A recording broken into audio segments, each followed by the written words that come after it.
What's up and welcome to another episode of the Scott and Ian Show on the SBL podcast. What is this? Scott disappoints at a gig? I cannot wait for you guys to hear this story. It's wild. You know, Scott put out this record, this fusion jazz monster record. And we have this discussion around, are there expectations now? God, I want to talk a lot about it, but you're going to listen to the episode. So really, really cool discussion about what it means to have a voice, right? The pros, the cons. Also, you guys, new SBL HQ? I can't say anymore. You're going to have to listen. Also, we talk about clinics versus masterclasses. What's the difference?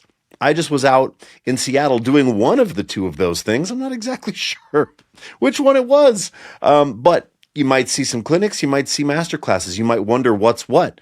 We get into it. Also, why your preparation is everything. It is absolutely everything. We talk about some of the big monsters out there doing the biggest gigs, like Amos Heller, case in point for Taylor Swift, his preparation process, which he detailed in his episode, but we break it down on this one as well. So I can't wait. Hey, check it out. This week at SBL, there is a brand new course, Maximizing Fluidity and Technique Double Bass Artistry, Part 1 with Larry Grenadier. It is out now in the Academy. You want to play the upright bass?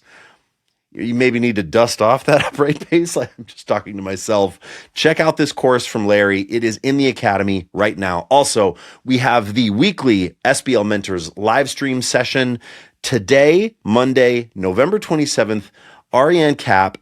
And you guys, last week, I said, this is escalate your scales. It's like E scale 8, your scales game. And like last week, it kills me. Last week, I was like, escalate? No, it's escalate, Ian. Escalate your scales game. Dude, am I super pissed that I didn't get it the first time? Yes. Am I going to go back and re-record it? I'm not. You know why? Because I keep it real for you guys. But Ari is doing this fun scale game, escalate your scale game. I hate that I got it wrong the last time, but I think I got it this time. Also, next week, Monday, December 4th, it's me, A to Z of the greatest bass lines ever. I think we might do N part 2. I haven't decided. A, B, C, D, E, F, G, H, I, J, K, L, M, N, O. I actually had to do that. I didn't know what came after N in the alphabet. It's embarrassing, but it's just true. Maybe we'll move to O. Some Osric Tentacles. Some Oasis. No, probably neither of those two bands. But we might move on to O. I might do N part 2. You guys, I love doing the A to Z of greatest bass lines. Come check me out, hang out. We have a great time. I show you something from a classic band that starts with the letter of the alphabet that we're on. So it's either going to be N or O. Hey, also, I have down here, Jack wrote for me that a little bird told me we're having a fun competition in the campus starting this week. Go there to check it out. That's all I got. I don't have any more information for you than that. So, hey, that's enough of me. Let's get into this episode. We might have a new studio. Like, is it? We put in an offer. Did it get accepted? Yeah. The offer's been accepted, yeah. Holy shit. Yeah, the offer was accepted. So, yeah. Whoa. Wow. I know, yeah. So do we have a new studio? Do we celebrate? Oh, dude, it's like really complex. Like, obviously, we put in the offer. So for anybody listening, we have been based out of the same studio for pretty much, well, over 10 years now. It's a great studio. It's not in a great area. But it is what it is, and it's really functional. It's quite small, actually. You know, when I walked into it, I can remember getting it and thinking, wow, this is a lot of space. Well, when you filled it full of crap and cameras and basses, and it actually, it's probably, we could use a space that was a little smaller, but we would struggle. This space, the new space, because, well, just to sort of like backtrack a little bit, we've been, or at least I've been thinking about maybe we should move, and all of that. And I know that, shout out to Alan as well, that I work with every week. He's part of the SBL team. He's not very inspired either by this little room that we've got currently. And the internet access there is just absolutely atrocious as well. So yeah, it's so bad, isn't it? And there's other bands that show up and like it starts to rehearse kind of early evening, and you're like, oh, well, I guess filming is over. Yeah, that happens as well. It's so like practice spaces, some of it, right? Yeah, exactly. So it's sort of like it's been on the cards moving a while. We saw this cool place. I went to see it. It's really cool. It's about upstairs is about 4 times as big as what we've got right now.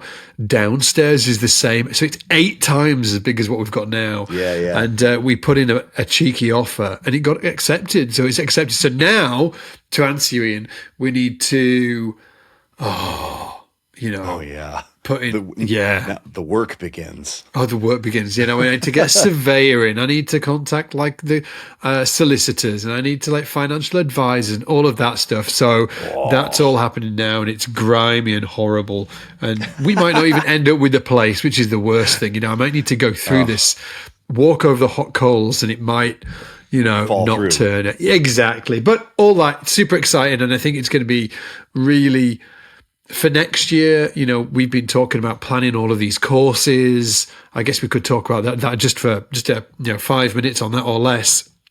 We've got an incredible amount of artists that we've already created courses with inside SBL, like just the giants, right? Gary Willis, John Patitucci, Rich Brown, Michael Manring, and all of these amazing idols of mine who I've been looking up to since I played, began playing bass.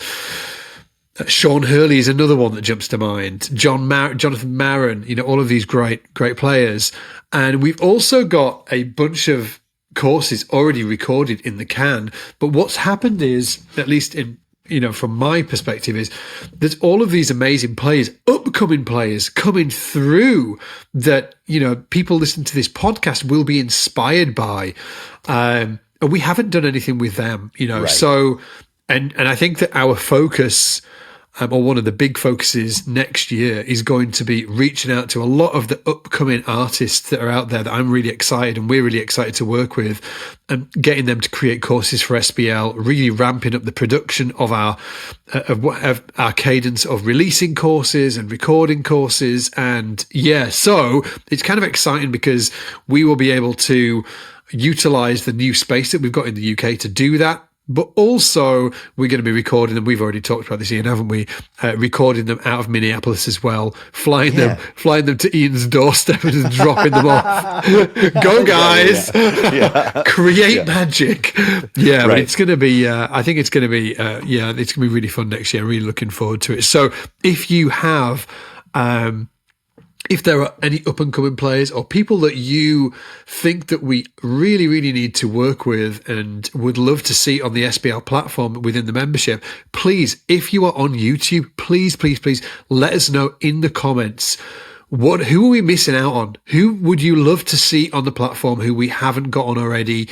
What genres have you seen out there that we haven't really well represented on the platform? One that jumps out to me, an obvious one, is gospel. So I'm like, okay, we really want to identify who are the sort of like 3 to 5 top gospel players in the space, and we want to create courses with them on SBL. And looking at, I'm just really excited about it. Oh, look at that Voron Saku behind you. I love the headstock on that thing. Oh yeah, That's man. So nice, isn't it? I do too. I love that bass. Oh, where is it? I think it's on the other side. It's just right behind you. It's right behind you. Yeah. It's this guy. Yeah, it looks killer. I love this bass too. I love this so bass nice. too. And I mean the one I've got on my lap is another one. This guy right here. And I can't see your video anymore, but I don't know if you can see this. I can see it, dude. I can see it. Yeah, crack on. Yeah. The Mike Lowe IMA4. Is Batch it green? 2. No, it's called aged. Well, we called it Firemist charcoal. So actually, like when light is on it, it looks sort of like a sage, like a super dark sage green. But when light isn't directly on it, it looks black.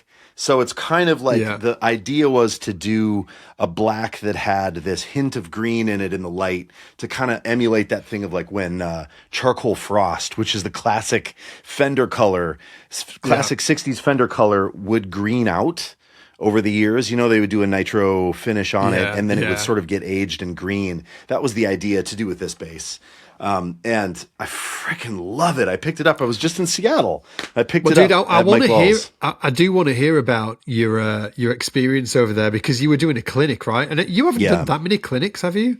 No, and I mean, I've done some kind of like seminar stuff for SBL. I have done some clinics. I've done probably as many social media talks as I've done bass clinics, and I love it. I absolutely What's a social media talk? love it. What's a social media talk? Where I just talk about Instagram and about how I feel like social doesn't have to be this negative horror. Oh, like that how to so grow, many people grow an audience. Yeah. And not even so much about like necessarily growth, but about mindset around like what if you want to engage in it, how should you engage in it to keep your mental sanity, to keep your mental health, and to potentially, I suppose, grow something. But it isn't about like, here are the steps to grow your Instagram. It's more around, here's what will help you do this long term and engage in building a meaningful audience and community over the long haul. And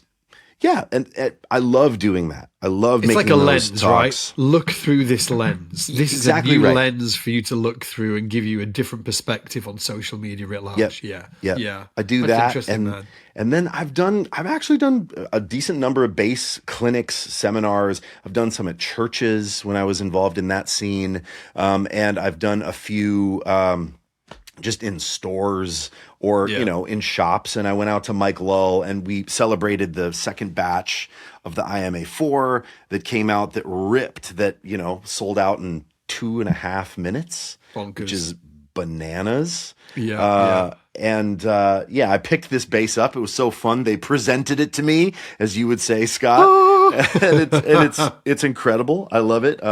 It sounds huge.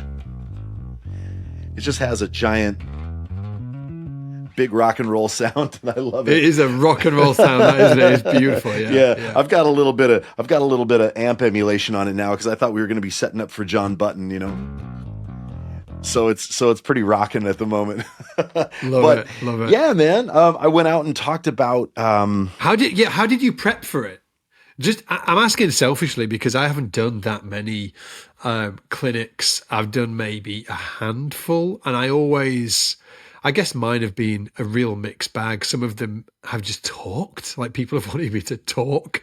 Yeah. There was at one point I had to talk for like 30 minutes and open for Marcus Miller. I can't even remember what I had to talk about, but I can remember just thinking, oh shit, I need to talk for 30 minutes. What did you talk about? I literally have no clue. I can't remember. It was when I was just starting out online. I cannot remember. Maybe it was online stuff. Maybe it definitely wasn't playing, I don't think. I can't remember playing anything.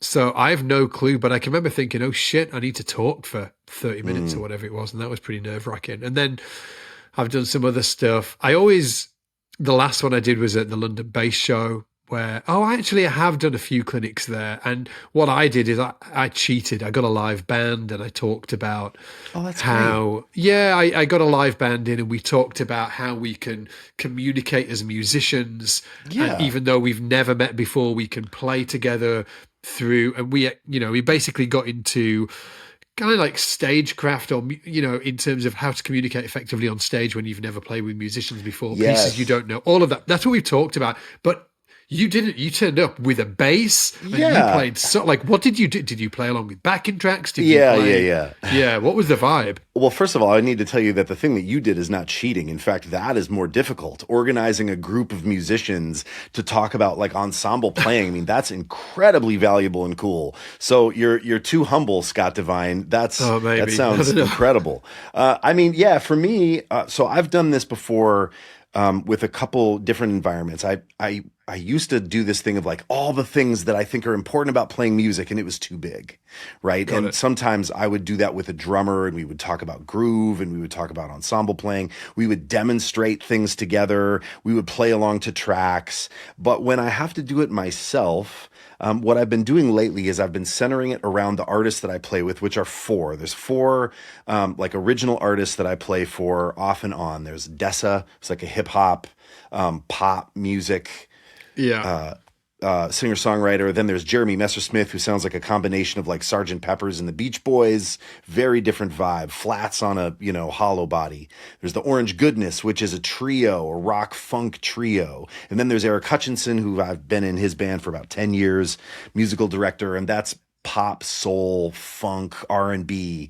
And so it's a wide variety of things. So what I end up doing is playing along to tracks from each one of those artists to show sort of this like width or breadth of the things that I do, and then talk about the threads that connect that, right?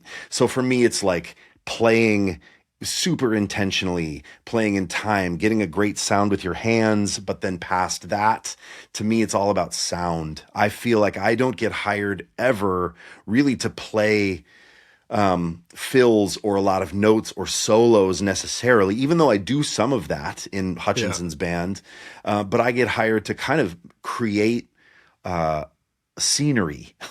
I get to create a mood with sounds. I mean, especially with Dessa, especially with the Orange Goodness, I'm playing synth sounds or grindy things or things that really have a very intense sonic importance to them, more than necessarily note or line importance.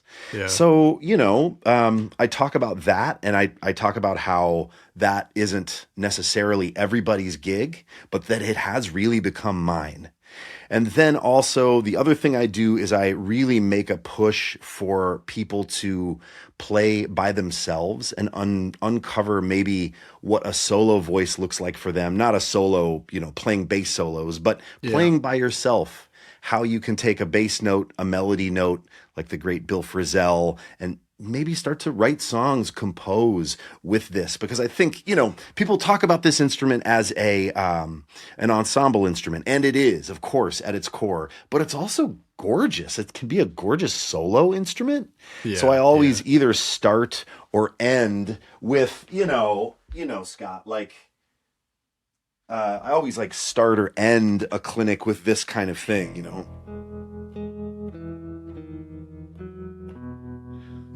and just improvise. And take a bass note and play a theme.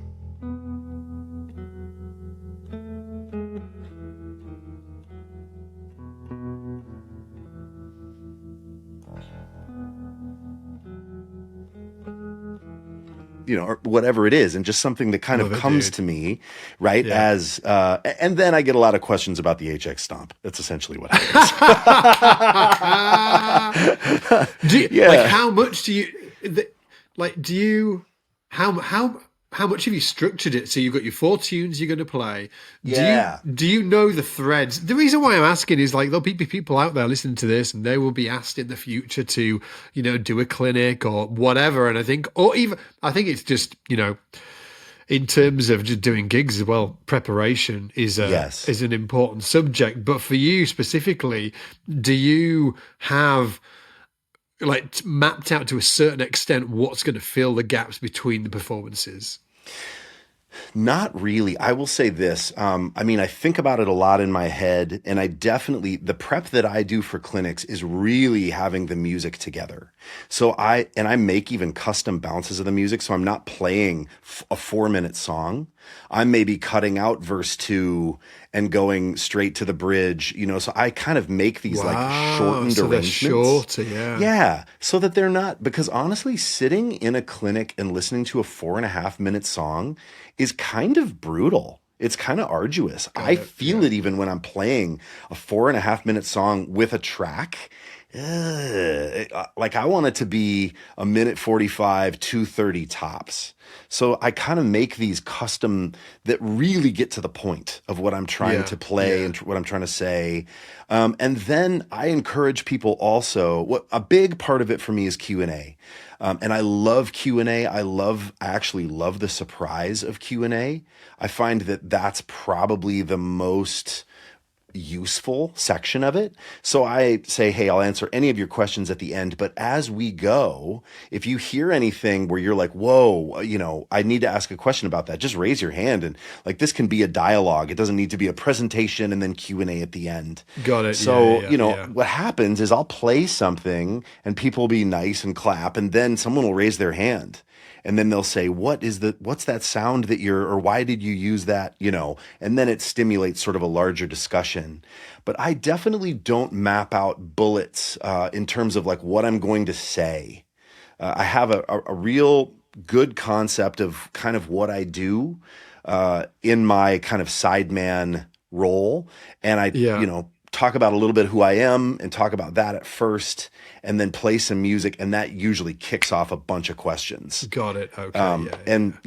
So but what about, do you have, like when you have done it, have you mapped out those in-betweens between tunes, or have you? No, I think I've just taken questions and tried to thread it together myself. I have had like performances, kind of organized that I'll play, or organized, prepared. I've prepared, sort of like, tracks I'm going to play along the tracks and stuff like that, but nothing like really rigid. It's interesting. I'm definitely not in my comfort zone when I do that. Like stick me on a camera, doing a lesson or doing a live stream and like all of that. And I could, I've been doing it for over 10 years. I can do it in my sleep. I'm just sort of, you can. Yeah. I'm sort of like, just stick me on. But with live stuff like that, I'm just less experienced with it. I've just done it less.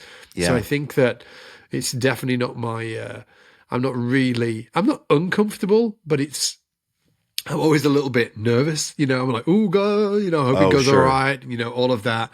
So it's definitely something I want to do more of. In fact, when we were, just to take it back to the space that we're hopefully buying for SBL, it would absolutely be big enough to run a workshop with, let's say, sort of like 25, 30 people in it, like bass players. Cool. And I think maybe doing that once a year would be wild. Oh, like, it'd be so fun. Yeah, me, you, and like a special guest, you know. Yeah, like doing sort of like 100%. 3 days or 4 days of workshops every day, everybody getting breakfast together, everybody eating lunch together, going to, see gigs in the evening together, maybe putting on a gig, like I think that will be wild. Again, if you're watching on YouTube, let me know if that is something that you'll be into coming along to.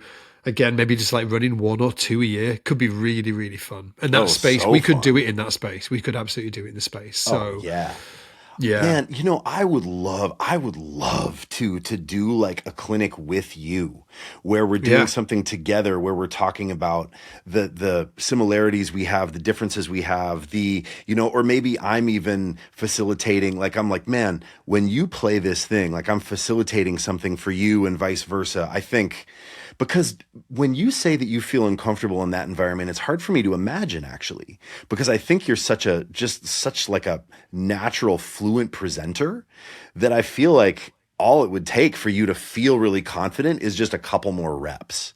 And then I feel like you'd be like, let me at it, baby. Yeah.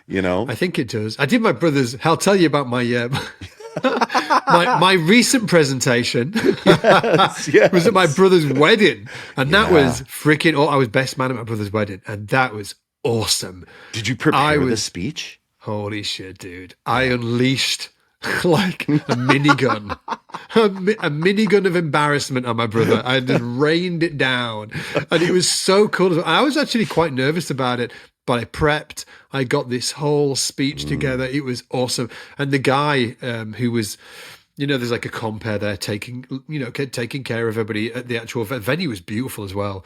It was at this place called Beamish Hall up in the northeast of England, near where your folks come from. Anyway, so near Durham. Yeah, near Durham. Yeah, just outside of Durham. And the guy was like, he came over to me, and he must be used to, I don't know, like dealing with best men who were like really nervous and stuff like that. I just said, let me just stop you there. He was like, giving me this speech, like this talk about, hey, there's nothing to be nervous about. I was like, dude, give me the mic. I'm ready to go.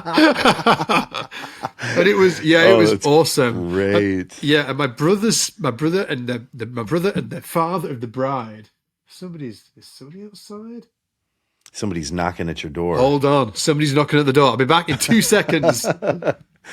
I mean, it's funny, like as Scott goes and answers the door, right? There's different things that you have to prepare for in your life, right? It's not just a gig. It might be a job interview. It might be doing a best man speech, which I've had to do one time as well. It was so nerve wracking, but it'll be cool. Like, I feel like after we talk about this, we'll bring it to base. We'll bring it to talk about like preparing for a gig and how I do it, maybe Scott and other people as well.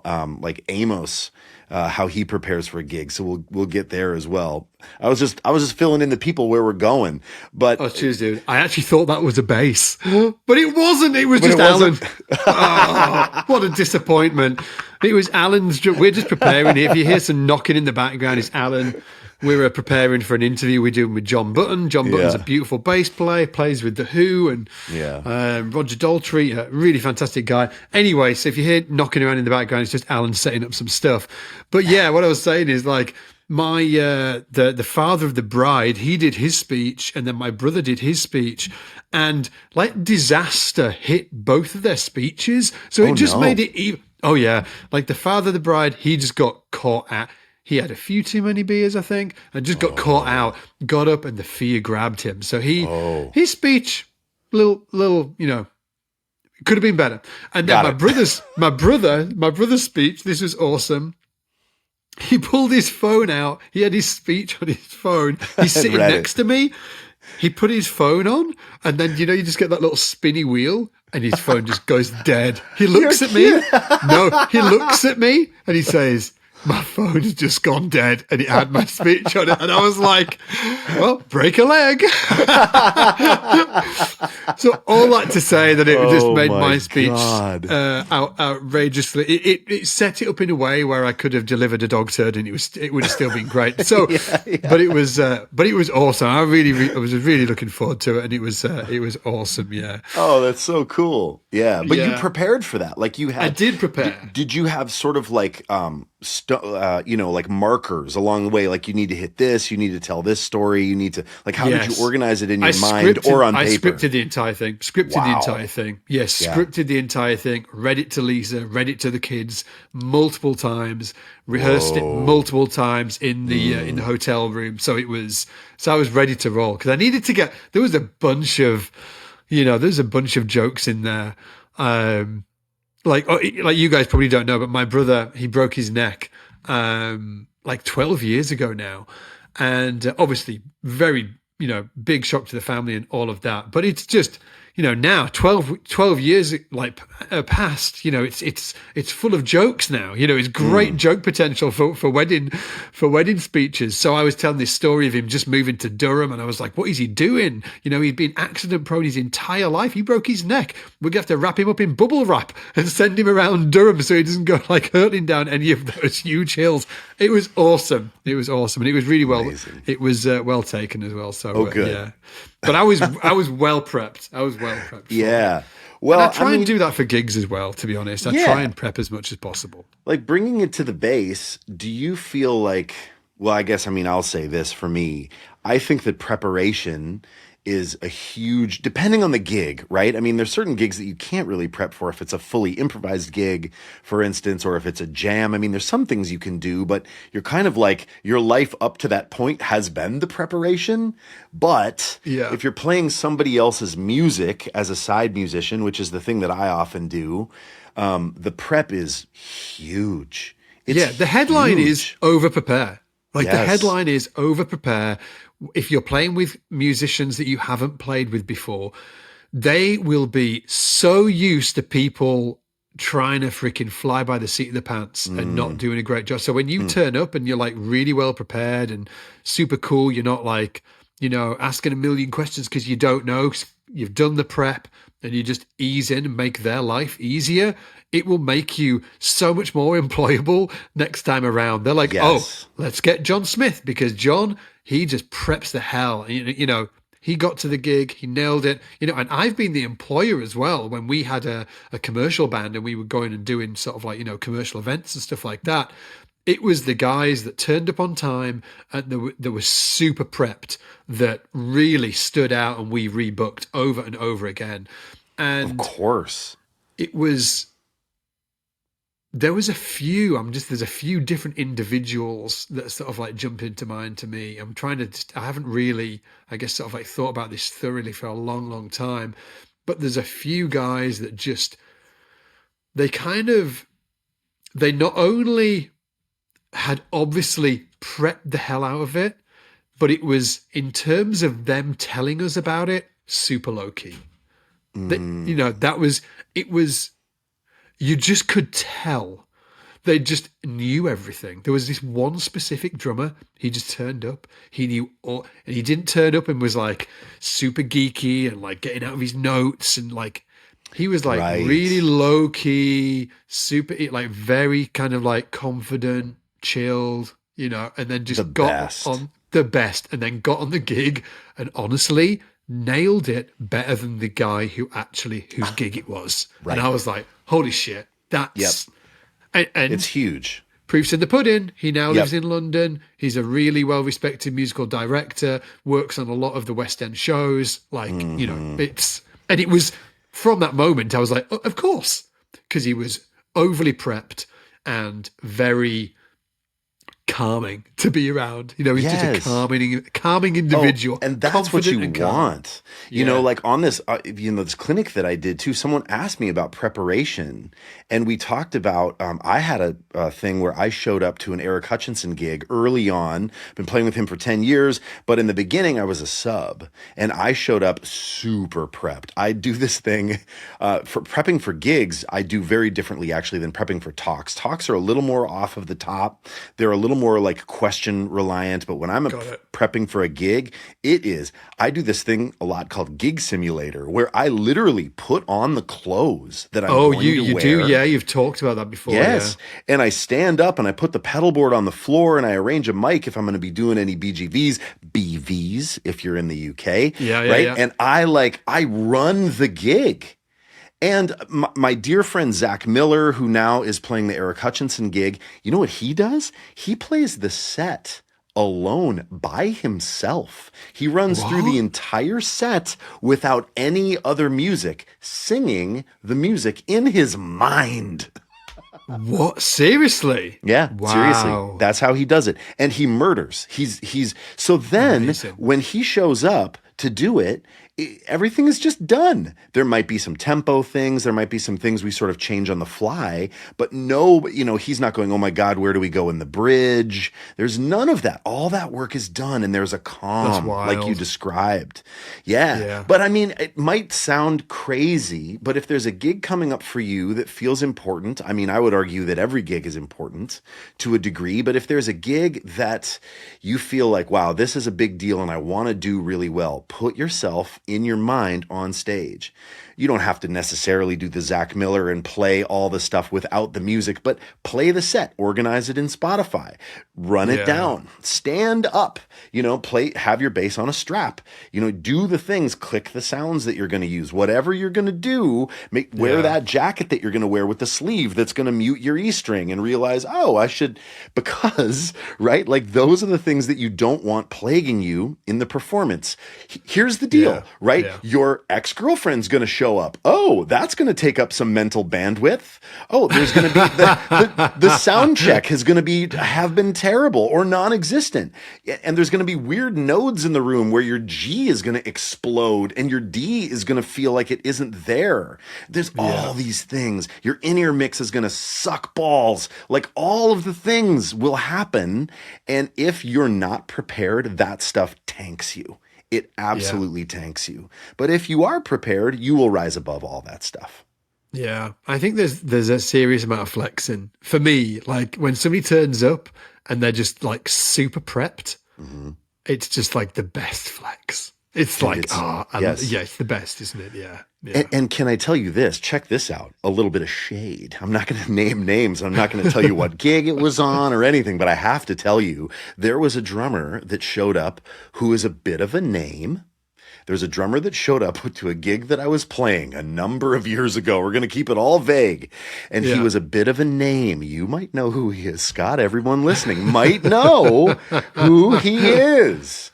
And super cool guy, great drummer, but hadn't prepared. Was probably at a level in his career that, honestly, like subbing for this gig maybe wasn't super important to him, and he just hadn't really prepared. And he was, as my mother Beth would say, he was living on cute. You know what I'm saying? Yeah. Living on cute. Yeah. And he was in the corner nervously studying notes right before we went on, like looking at all the bridges. And then I was also a sub. Like I was one of the, like I wasn't super close in the band yet. And I was then leading him through the show. And he never got called back again because it made everybody nervous. Right? Oh, shit. If a drummer, the worst. The worst. The worst. The worst. There's nothing to kill a gig like a drummer that doesn't know the set. My word. That can't lead you into the bridge, that can't lead you into the retard ending. It's so critical.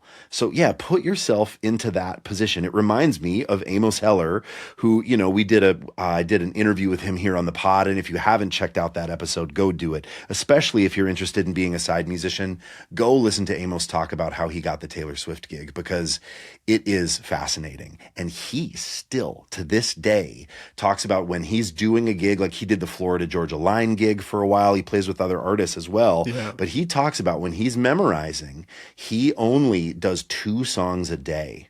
So think about that. Now, maybe he writes a chart, but he never uses charts live. I want to put a pin in that and come back to that.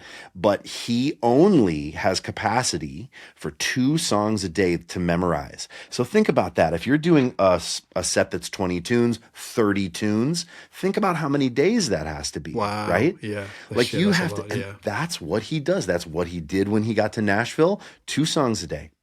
And so then, however much time that is, that's how much time he gives himself to prepare. And he's only listening to that music. And guess what? That is how you get the Taylor Swift touring gig. Yeah. That's how you get on retainer for big money and get the best gig in the world, right? I mean, some people don't necessarily agree, right? But in terms of a touring side musician gig, the T Swift gig, not a bad gig. Ginormous. Yeah. Outrageous. Yeah. The headline is prep is king. Hey, just keeping on the subject of gigs, I've got a right at the top of the conversation.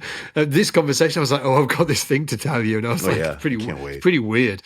I did a gig last week, and this is the first time this has ever happened. Oh, I can't wait. So did a gig, and somebody came up to me at the end of the gig. You've had this, right? Somebody comes up to the gig and they're like, "Oh, I loved you playing, man. It's cool." You're like, "Oh, cheers." You never really know what to say, because it's not. Well, I find it a little embarrassing. I'm like, "Oh, sure, thank you," all of that. This guy came up and told me he was disappointed. Are you serious? I'm serious. Yeah. Dude. Oh, that's amazing. Did he elaborate? Oh, yeah.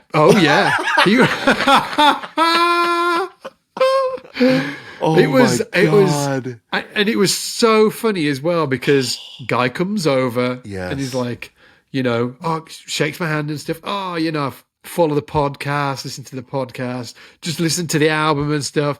And I'm like, yeah, wicked, man. And like, I'm expecting him to say, yeah, loved you playing tonight, man. And he was like, can I be honest? I was like, of course. Dear Lord. And he was like, I'm really disappointed. And I was like, in what? And he was like, in you. And I was like, oh. I was like, what did I do? And he's like, well, you didn't really do anything. He said, can I be honest? He said, I've been listening to the album for, since you released it on repeat. He said, it's like what I'm listening to every single day. He said, I'm absolutely nerding out about it. And he said, and to me, and he's like, I've been transcribing your lines. I've downloaded the free ebook. I'm doing the whole thing. By the way, if nobody's downloaded the free ebook, go to scottsalbumbonus.com. You'll be able to get it there. So he's done all of that, right?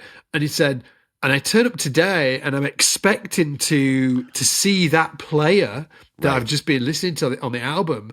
And he said, and you're playing a P bass with like sponge under the strings and it's flat wounds. And he was like, and he was like, and it just doesn't sound anything like what I've just heard on the album. Oh, he said, wow. I was like, oh, wow. Yeah, it was, he wasn't disappointed in me because I like played shit or anything like that. It was really interesting because he was like really excited about coming to see Fusion Scott. And he turned up and he saw Scott with flat wounds and sponge under the string. And he was like, and he traveled a long way as well.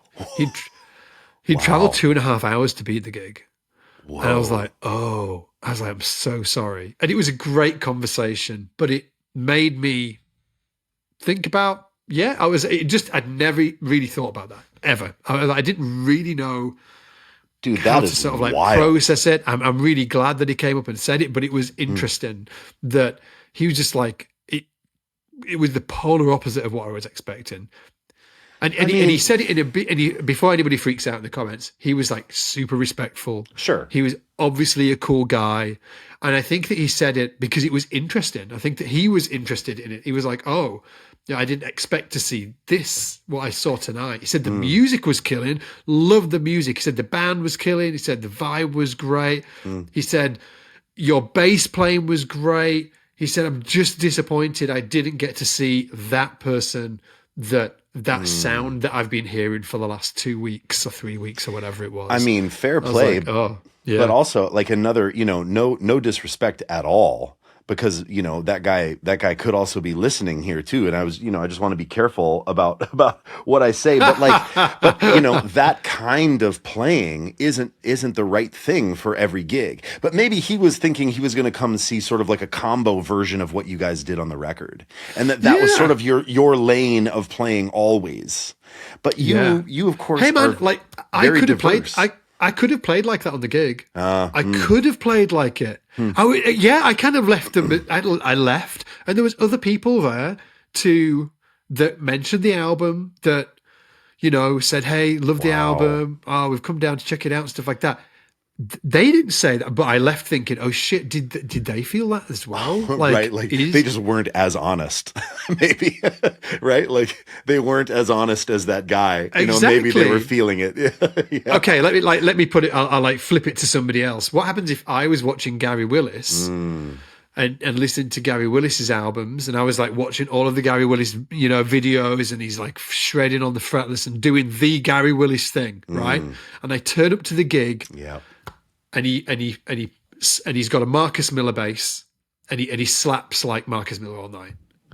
Yeah, and you're like, wait, who are you? Like total pattern interrupt. And I think that is what happened. That's what happened. He turned up expecting to hear what I did, and that's not going to happen on a P bass. And I've never been in a situation where I actually had to sort of like think. And I left that gig, and I was thinking, have I like weirdly wandered into a new reality where I have to think before going to a gig? Is there expectations that I have to meet? Interesting. Right? It was super weird. Like thinking more like an artist, right?